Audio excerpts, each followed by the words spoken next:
ಮುಖಗೊಳಿಸಿದ್ದೀರಿ. ಆ ಶಕ್ತಿ ಎಲ್ಲವೂ ಐಕ್ಯವನ್ನು ಹೊಂದಿ ದಿಗಂತರಗಳನ್ನು ವ್ಯಾಪಿಸಿ ನಾರಿ ರೂಪವನ್ನ ಅಂತೂ ಅಷ್ಟಭುಜೆಯಾಗಿ ಪ್ರಕಟಗೊಂಡವಳಿದ್ದೇನೆ. ಭಾವಶುದ್ಧಿಯ ಭಕ್ತಿಯಿಂದಲೇ ತುಷ್ಟಮಾನಸಳಾಗಿದ್ದೇನೆ. ನಿಮ್ಮ ಮುಖಾವಲೋಕನವನ್ನು ಮಾಡಿದಾಗ ದುಃಖ ತಪ್ತರಾಗಿದ್ದೀರಿ. ನಿಶಾ ಕಮಲದಂತಿದೆ. ಮಕ್ಕಳೇ, ಸಂಕಟ ಒದಗುವಂತೆ ಯಾರಿಂದ ಏನು ಕಷ್ಟವಾಯಿತು ಸಕಲ ವಿಚಾರವನ್ನು ಹೇಳಿಕೊಳ್ಳಿ, ಪರಿಹರಿಸಿಕೊಡುತ್ತೆ.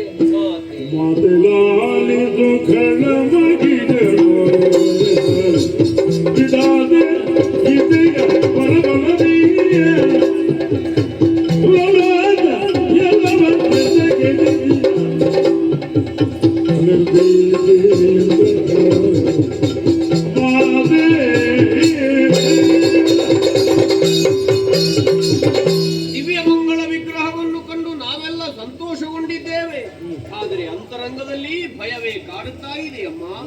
ಮಾಲಿನಿಯ ಜಾತನಾದ ಮಹಿಷ ವಿಧಾತನ ಬಲಬಲದಿಂದಲೇ ಕೊಬ್ಬಿ ಧೂಳರಾದ ಶಂಕದುರ್ಗಾದೇವರು ಒಡಗೂಡಿ ದೇವಲೋಕಕ್ಕೆ ದಾಳಿ ಮಾಡಿ ಸಮರ ಮುಖದಲ್ಲಿ ಇಂದ್ರಾದಿ ಸುಮನಸರನ್ನು ಸದೆ ಬಡಿದು ಮೂರು ಲೋಕವನ್ನು ತನ್ನ ಅಂಕೆಯಲ್ಲಿಟ್ಟು ಮೆರೆದಾಡುತ್ತಾ ಇದ್ದಾನೆ.